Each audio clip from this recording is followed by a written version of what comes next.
अस्सलामुअलैकुम, नमस्कार, आदाब। मैं साजिद हुसैन और आप देख रहे हैं चाकुलिया टाइम्स। आज हम मौजूद हैं ऑल इंडिया फॉरवर्ड ब्लॉक के कद्दावर नेता एवं चाकुलिया पश्चिम के लोकल सेक्रेटरी जनाब मास्टर मोहम्मद अबुल कलाम साहब के पास। अच्छी भली राजनीति को समझते हैं, अच्छे खासे सरकारी आंकड़ों पे भी काफ़ी विश्लेषण करते हैं, काफ़ी जानकारी रखते हैं। तो बस कुछ चंद सवालों के साथ आज हम इनके पास हाजिर हुए हैं और जानने की कोशिश करते हैं कि मेरे द्वारा किए गए सवालों पे इनकी क्या राय। तो सर, सबसे पहले तो बहुत बहुत स्वागत है आपका हमारे चैनल में कि आपने अपना कीमती वक्त हमें दिया, हमसे बात करने के लिए राज़ी हुए।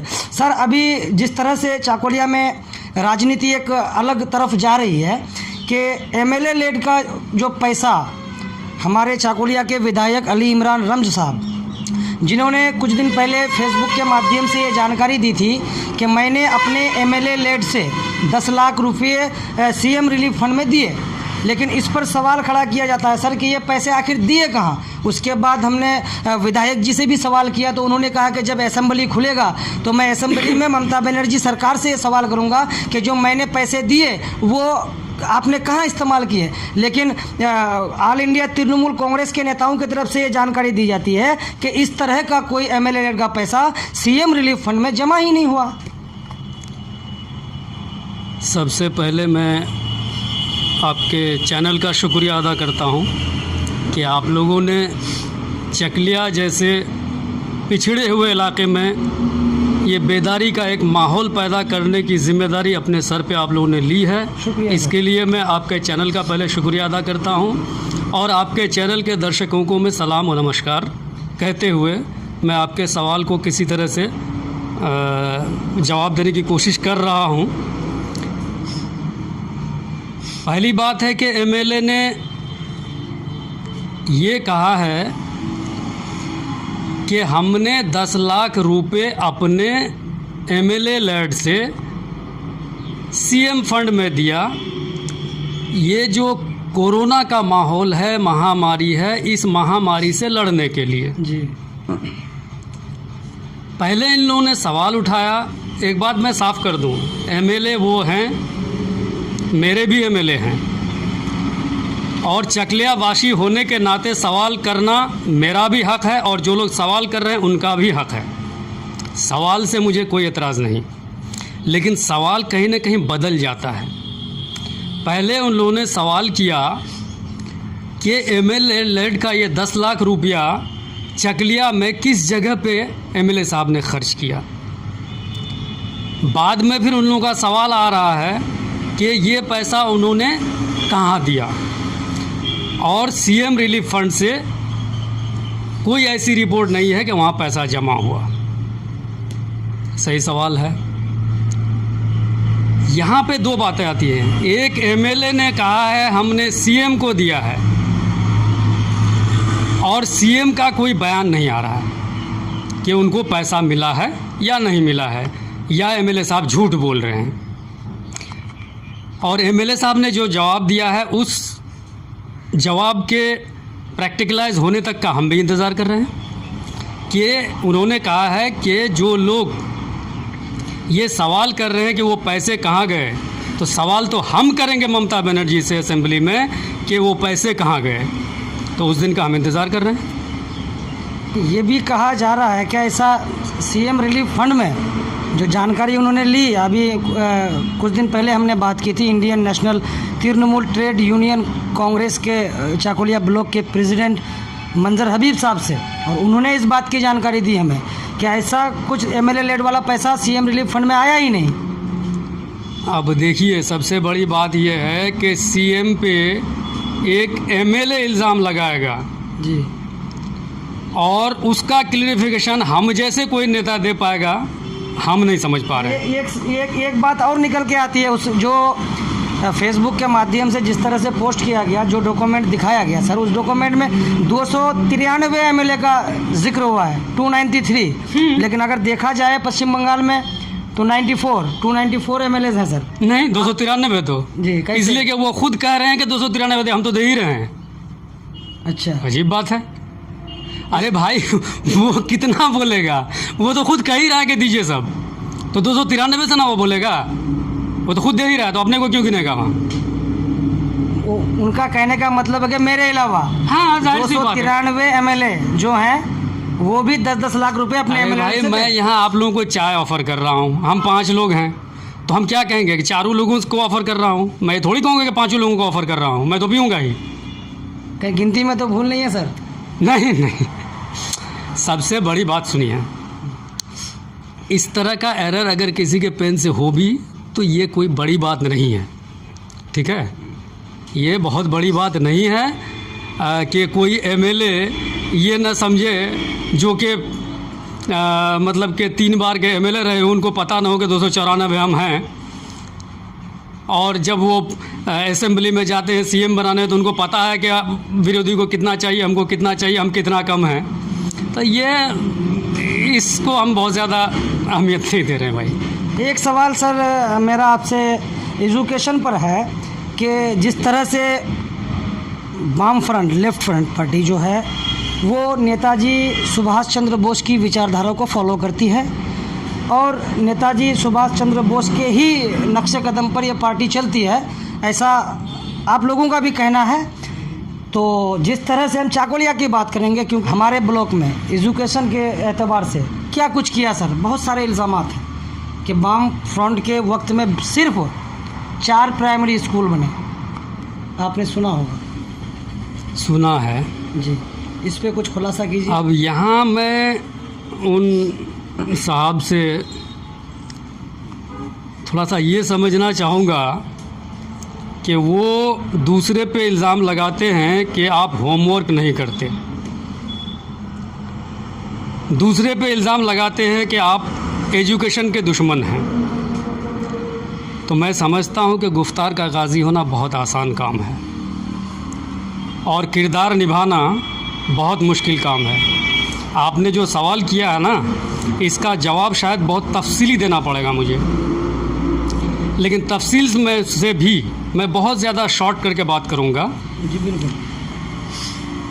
जब वामफ्रंट बंगाल में आता है तब वामफ्रंट का पहला 2 काम था।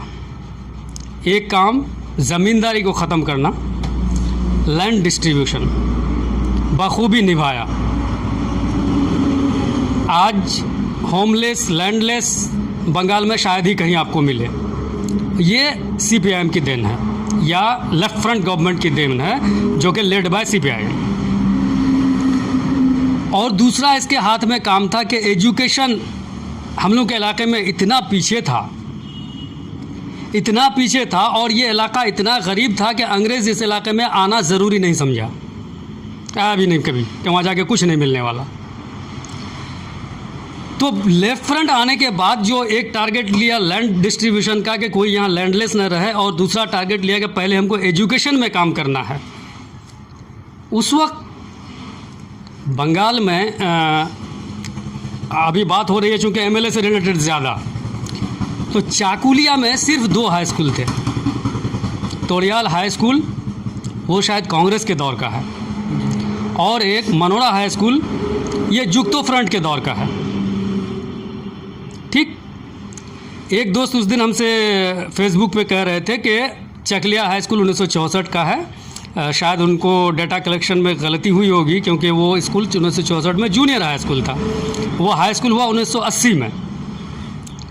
तो सिर्फ 2 ही हाई स्कूल इस पूरे चकलिया में थे। उसके बाद से लेकर अब तक मैं कहाँ एक एक करके गिनूंगा, आप देख लीजिए जितने भी हाई स्कूल हैं वो लेफ्ट फ्रंट के दौर के हैं।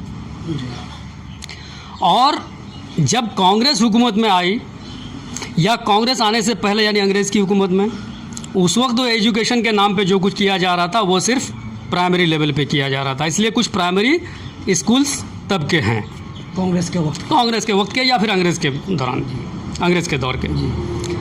अब 1977 से लेकर 1910 तक अगर हम देख रहे हैं तो तकरीबन 40 से 45 जितना होमवर्क वो लोग करने करें उतना होमवर्क करके एक एक स्कूल का नाम लेने की ज़रूरत नहीं, वो लोग खूब समझ रहे हैं कि हम किसका नाम ले रहे हैं। 40 से 45 प्राइमरी स्कूल किया लेफ्ट फ्रंट ने। 2010 में जितने प्राइमरी स्कूल किए गए उनमें से कुछ प्राइमरी स्कूल्स का एफिलेशन हुआ 2011 में। ठीक है, वो अंडर प्रोसेस। बहुत क्लियर सी बात है कि 2011 में प्रोसेस में एक स्कूल आया, 2011 ही में एफिलिएशन पा गया, ये ऑलमोस्ट नामुमकिन बात है। तो वो कई स्कूल्स 2011 में हुए हैं, जैसा कि क्या है, मीर साहबपुर FPS और समसपुर, जहांगीर बस्ती, इस तरह के कई स्कूल्स आपके 2011 में हुए हैं। उसके बाद प्राइमरी स्कूल नहीं हुआ है। तो अब अगर देखा जाए तो 4-5 प्राइमरी स्कूल, अपर प्राइमरी हुआ है इस दौर में, और प्राइमरी शायद 1 या 2 हुआ है, ठीक है। तो इसमें ज़्यादा बहस करने की ज़रूरत इसलिए नहीं है कि आप अगर डेटा लेके बैठेंगे तो साफ नज़र आ रहा है भाई, आज पब्लिक भी जानती है, तो इसमें बहस करके क्या फ़ायदा। जो कमियां हैं हमारी, उन कमियों को लाइए सामने। जो कमियां है ही नहीं उस पर बहस कीजिएगा, आप बेवकूफ़ बनिएगा। अब आप कह रहे हैं कि MLA विक्टर एजुकेशन के दुश्मन हैं, ये कौन साहब कह रहे थे? मंजर साहब। सबसे बड़ी बात क्या है मंजर साहब के साथ कि वो जब उंगली उठाते हैं तो बड़े जज्बात में आ जाते हैं, गोया दिल की बात ज़्यादा करने लगते हैं और हकीकत से बिल्कुल परे हो जाते हैं। मसलन हमने देखा दिया काम एजुकेशन के लिए वामफ्रंट ने क्या किया। अगर वामफ्रंट ने किया तो MLA ने किया, क्योंकि वामफ्रंट का MLA था। तो यहाँ पे ये देखना होगा कि आप जो उंगली उठा रहे हैं, आप कह रहे हैं काम नहीं किया, ठीक है, हम जवाब देंगे हमने काम किया। आप कह रहे हैं आपने 4 स्कूल किया, हम कह रहे हैं नहीं हमने 10 किया। ये बातें अपनी जगह पे सही हैं, चलेंगी ये बहसें। लेकिन आप जो कह रहे हैं कि आप एजुकेशन के दुश्मन हैं, तो मैं पलटकर कह रहा हूँ कि आप फितरी तौर पे एजुकेशन के कैंसर हैं। क्यों कैंसर है मैं बता रहा हूँ। आप प्राइमरी स्कूल में नौकरी कर रहे हैं, बच्चों की ज़िंदगी आपके हाथ में है, इलाके का मुस्तकबल आपके हाथ में है, आपके हाथ से इलाके का मुस्तकबल संवरना शुरू होता है, और आप स्कूल से 6 महीने गायब रहिएगा और दूसरे को आप बोलिएगा कि आप एजुकेशन के दुश्मन हैं, आप एजुकेशन के कैंसर नहीं हैं। हम कह रहे हैं कि आज ममता बनर्जी हमारी CM हैं, हम उनके खिलाफ सवाल करेंगे, क्यों नहीं करेंगे। लेकिन सवाल सियासी तौर पे होना चाहिए, न कि ज़ाती दुश्मनी के तौर पे, न कि ज़ाती फितरत के तौर पे। हमारी फितरत अगर दिल की बात करने की है तो हम दिल की बात के एतबार से ममता बनर्जी को गाली देते चले जाएं, हम सियासी गाली देंगे, हम सियासी गाली देंगे, उनकी कमियों को सामने लाएंगे। ये हमारी जिम्मेदारी है एक नागरिक होने के नाते। सर एक सवाल और मैं आपसे करना चाहूँगा कि अभी जो एक मामला तूल पकड़ रहा है कि 2019 का मामला है, अक्टूबर का, ये किशनगंज का मामला है सर। वहाँ की एक मीडिया है, चैनल है मैं मीडिया, उसमें मैंने खबर पढ़ी थी, उसमें खबर बताई जा रही थी कि चाकोलिया के विधायक अपने साथ 500 से 700 अपने जुबोली के लड़कों को लेकर वहाँ जाते हैं और वहाँ किसी और की ज़मीन पर कब्ज़ा जमाने की कोशिश से तोड़फोड़ भी करते हैं और कब्ज़ा भी कर लेते हैं, और उन पर वहाँ की पुलिस कार्रवाई भी करती है। और उस दौरान 2 आपके फॉरवर्ड ब्लॉक के जो है लीडर, ज़िला अध्यक्ष हैं शायद जावेद प्रधान जी, उनके साथ एक और हैं, उनको अरेस्ट भी किया गया है। और इस पर बताया जा रहा है कि चाकोलिया के हमारे विधायक जी पर भी जो है मामला दर्ज है और उन्हें भी अरेस्ट करने की मुहिम में बिहार पुलिस है। इस पर कुछ खुलासा करेंगे सर? ये मेरी बदकिस्मती है कि जिस दिन ये घटना किशनगंज में होता है उस दिन मुझे इन्फॉर्म नहीं हुआ था, वरना आसामी आज मैं भी होता। ये मेरी बदकिस्मती है कि आसामी नहीं हूँ। मेरी अपनी प्रॉपर्टी अगर कोई हड़प करके रख ले और प्रशासन लेके हमको महीनों दौड़ाए तो हमको अपनी प्रॉपर्टी का बचाव करना होगा। अब बचाव करने में लॉ एंड ऑर्डर डिस्टर्ब तो होगा। लॉ एंड ऑर्डर जब डिस्टर्ब हुआ बचाव करने में, तो लॉ अपना काम कर रहा है। गांधी जी भी जेल में थे, नेताजी भी जेल में गए, मौलाना आज़ाद भी जेल गए, लेकिन इस तरह की दबंगी तो नहीं किए थे ना सर। दबंगी कैसे? हम अपनी प्रॉपर्टी लिए हैं भाई, आज भी हम अपनी प्रॉपर्टी पे। आप साबित कीजिए ना कि ज़मीन आपकी है, तब हम मान लेंगे कि हमने दबंगी की, हमने गलती की। प्रॉपर्टी तो मेरी है, अपनी प्रॉपर्टी वापस लेने को दबंगी कहेंगे आप? तोड़ फोड़ जो हुई सर, हम आपका ये छीन रहे हैं, तो आप अपना तो बचाव कीजिएगा। इस बचाव में जो अगर लेने देने में तोड़फोड़, एक मोबाइल टूट जाए, हो ही सकता है।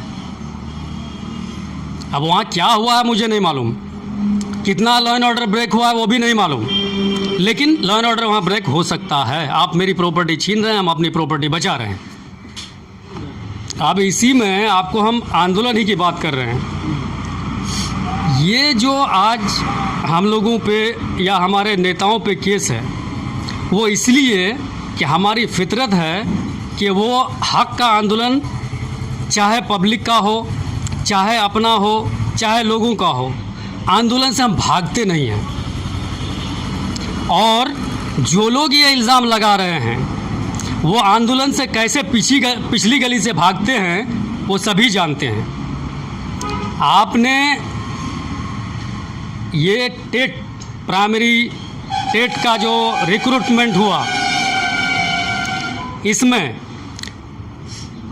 जो स्टूडेंट्स एप्लीकेंट थे, जो लोग कैंडिडेट्स थे, उन लोगों ने पैसा दिया, हल्ला मचाना शुरू किया पैसे वापसी के लिए। मंत्री के घर में या जिनको पैसा दिया था उनके घर में जाके धरना दिया, सब किया। अब मैं उधर जो मैं बात कर रहा था वो बाद में बता रहा हूँ, उससे पहले एक बात और बता रहा हूँ। उसके बाद ये तृणमूल पार्टी की कैरेक्टरिस्टिक में बता रहा हूँ कि ये लोग ऊपर से नीचे तक चोरी का दर्श देते हैं। ऐसा मैं क्यों कह रहा हूँ? जब ये दबाव बढ़ गया कि अगर नौकरी नहीं दे सकते तो हमारा पैसा हमें वापस दे दो, पार्थो चटर्जी ने बयान दिया कि जितना रिश्वत लेने वाला गुनहगार है उतना ही गुनहगार रिश्वत देने वाला है। लिहाजा अगर सज़ा रिश्वत लेने वाले को होती है तो रिश्वत देने वाले को भी सज़ा होगी। और ये बेचारे बेरोज़गारों ने सोचा कि हमारा जो गया वो तो गया ही, पता चला कि अब हमें जेल जाना पड़ रहा है। उसके बाद इन लोगों ने अपना बयान, पैसा देने की बात को दबा के ये लोग सिर्फ मांग पे उतर आए। और यही पैसा मांगने के चक्कर में इनके हमारे जो मिनिस्टर हैं, रब्बानी साहब उस वक्त शायद मिनिस्टर नहीं थे, शायद उस वक्त विदाउट पोर्टफोलियो थे।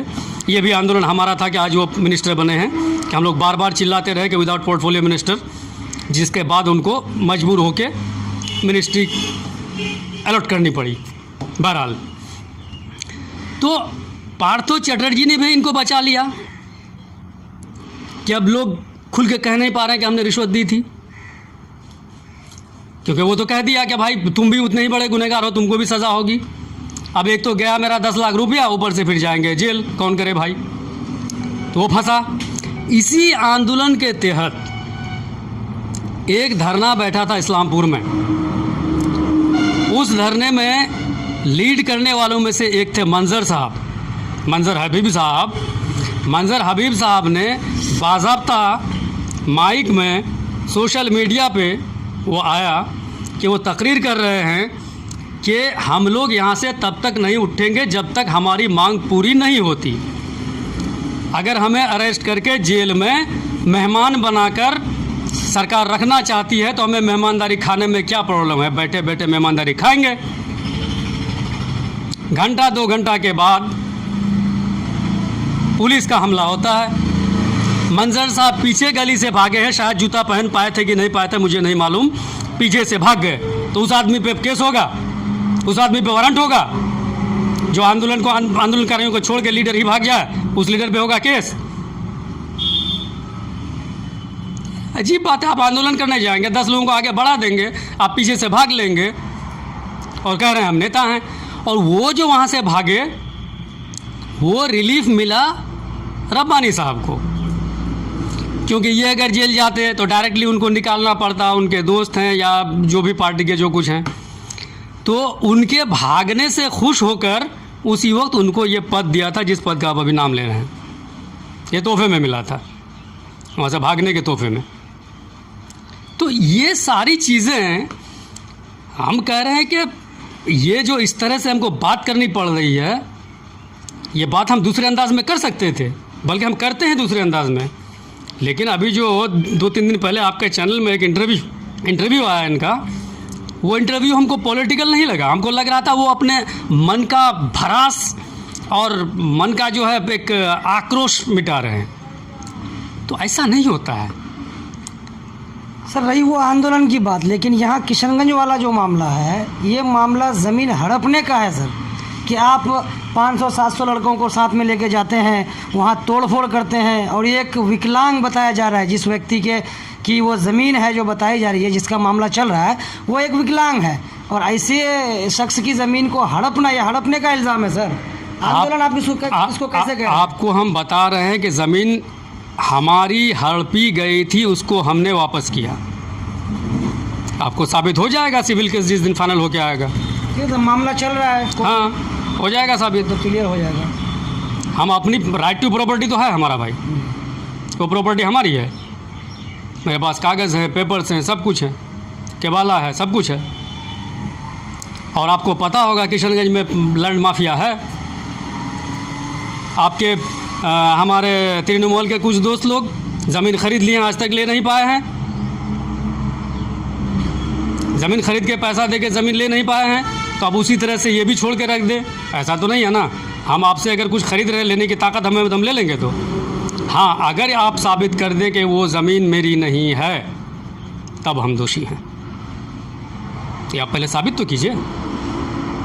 मेरे पास केवाला है, मेरे पास सब कुछ है। मामला 2019 से चल रहा है सर, फिर आपके 2 लीडर अंदर कैसे गए? उनको अरेस्ट कैसे किया गया? अरेस्ट कैसे किया गया आपको हम अभी बताएं थोड़ी देर पहले कि मेरी ज़मीन को किसी ने कब्ज़ा कर रखा, हमने जाके उस ज़मीन को वापस किया। उस वापस करने में जाहिर सी बात है लॉ एंड ऑर्डर ब्रेक हुआ है। तो लॉ एंड ऑर्डर ब्रेक होने से लॉ एंड ऑर्डर के लिए जो प्रशासन का काम है वो काम तो करेगा। जब मामला खुल के सामने आएगा तो फिर बात कर लेंगे। बिल्कुल जी, अभी वो मामला चल रहा है। एक सवाल छोटा सा मैं आपसे करना चाहूँगा सर, जी, कि ये मैंने विधायक जी से भी पूछा था, उन्होंने भी जवाब दिया, और आपसे भी जानना चाहता हूँ कि जैसा कि आप ये जानते हैं कि मैं अक्सर ग्रामीण एरिया में जाकर वहाँ के लोकल मुद्दों पे बात करता हूँ, जैसे रास्ता हो गया, किसानों का मुद्दा हो गया, ऐसे मुद्दों पे बात करता हूँ। तो जब मैं गांव में घूमता हूँ ना सर, तो ऐसा लगता है कि आज भी हमारा उत्तर दिनाजपुर 25 साल पीछे है। ऐसा क्यों है सर? 34 साल यहाँ पर हुकूमत की वाम फ्रंट ने। 34 साल पहले कांग्रेस था, कांग्रेस से पहले अंग्रेज़ था। हम लोग शुरू ही से इतने ज़्यादा पिछड़े हुए हैं कि अंग्रेज़ों को यहाँ आना भी गवारा नहीं हुआ, ये आपसे हमने पहले कहा। उसके बाद 74 के बाद हमने क्या क्या किया वो आपको हमने बता दिया। जी, लैंड डिस्ट्रीब्यूशन, ज़मींदारी ख़त्म की। एजुकेशन में आज जितने हाई स्कूल आपको नज़र आ रहे हैं, वो 2 को छोड़ के सारे हाई स्कूल्स वामफ्रंट के अमल में हुए हैं। रोड आपको जितने नज़र आ रहे हैं वो आपके वामफ्रंट के दौर में है। अभी काम कुछ शुरू हुआ है यहाँ पे, कुछ फिर वही टाइम नहीं है आप लोगों के पास। एक बात मैंने SSK के जो कुछ हुआ वो सब नज़र आ रहा है, ठीक है। एक बात मैं आपको और जोड़ दूं, जब आपने शुरू किया तो आदमी जो बात करता है ना, एक ही बात मैं भी कर रहा हूँ, और उसी बात को एक कोई बड़े स्ट्रेचर का आदमी कर दे तो उसकी बात का असर होता है। मैं करूँ तो मेरी बात का असर कम होता है या बहुत लिमिटेड होता है।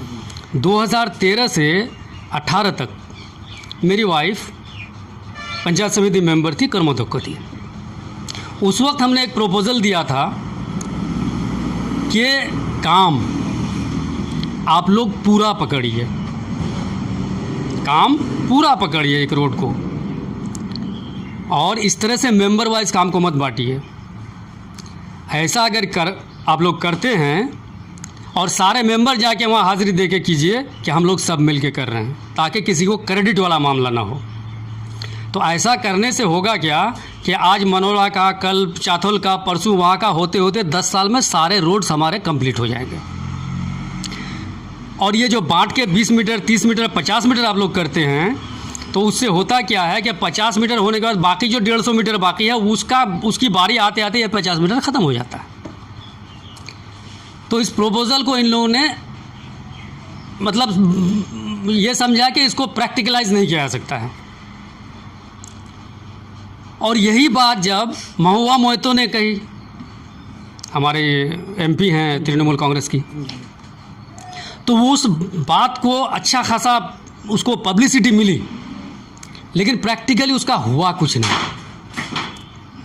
तो ये जो काम करने की स्ट्रेटजी है, काम करने का जो प्लान होता है, जिस प्लान से हमको मैक्सिमम एडवांटेज मिले, इस पे सोचने की ज़रूरत है। आप 20 मीटर काम करके एक रोड छोड़ दिए। आपको जो अभी मैंने कहा कि 2013 से 18 के बीच कभी ये बात हमने कही थी, तो इस बात की कोई अहमियत नहीं थी। वही बात जब हमारी एमपी ने कही, उसको कुछ अहमियत मिली। अब यही अगर सीएम और ऊंचे लेवल पे होने लगे तो शायद उसका कुछ असर भी दिखने लगे। ये एक चीज़ मेरे समझ में नहीं आती सर। मैं जिससे भी बात करता हूँ, एक दूसरे पर इल्ज़ामात तो लगाते हैं सर, लेकिन ग्रामीण एरियो में विकास क्यों नहीं हुआ, ये हमें कोई समझा नहीं पाता।